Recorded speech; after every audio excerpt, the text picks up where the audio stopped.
এই কাম, কয়টা অন্যায় কাম, কয়টা উপকার করেছেন আর কয়টা মানুষের ক্ষতি করেছেন, সমস্ত ডিটেলস আল্লাহ হিসাব নিকাশ করে পঙ্খ ভাবে হিসাব করে চূড়ান্ত ফাইসালা করে বলবেন আপনি জান্নাতে যাবেন না জাহান্নামে যাবেন। এর নাম হলো কিয়ামত। এর নাম কি?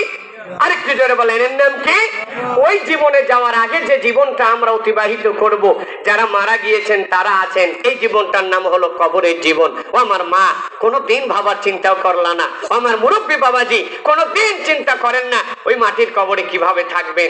আহারে, এই শীতের দিনে কত দামি দামি কম্বল নিয়ে ঘুমান, কত এয়ার কন্ডিশন ঘরে আপনি ঘুমাচ্ছেন, একতলা দুইতলা পাঁচতলা বাড়ি করেছেন, কত দামি তোষক বিছাচ্ছেন, ফ্লোরে ঠান্ডা লাগে দেখে বাহিরে জুতা পাই দিয়ে শান্তি হয় না, মোজা পড়েন। আবার ফ্লোরের ঠান্ডা থেকে বাঁচার জন্য আপনাকে কি করা হচ্ছে, জুতা ব্যবহার করছেন, বিভিন্ন প্রযুক্তি আপনি ব্যবহার করছেন, কিন্তু একটা মুহূর্তের জন্য ভাবেন না এই নিঃশ্বাসটা ঢুকবে আর বের হবে না, বের হবে আর ঢুকবে না।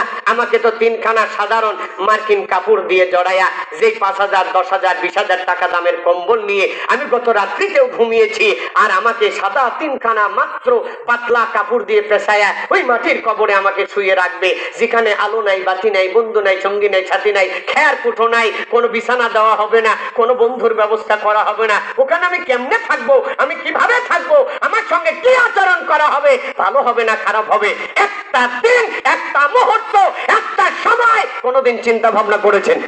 এই জোরে বলেন, করেছেন? আর এই চিন্তা ভাবনা করেন নাই বিধায় এখনো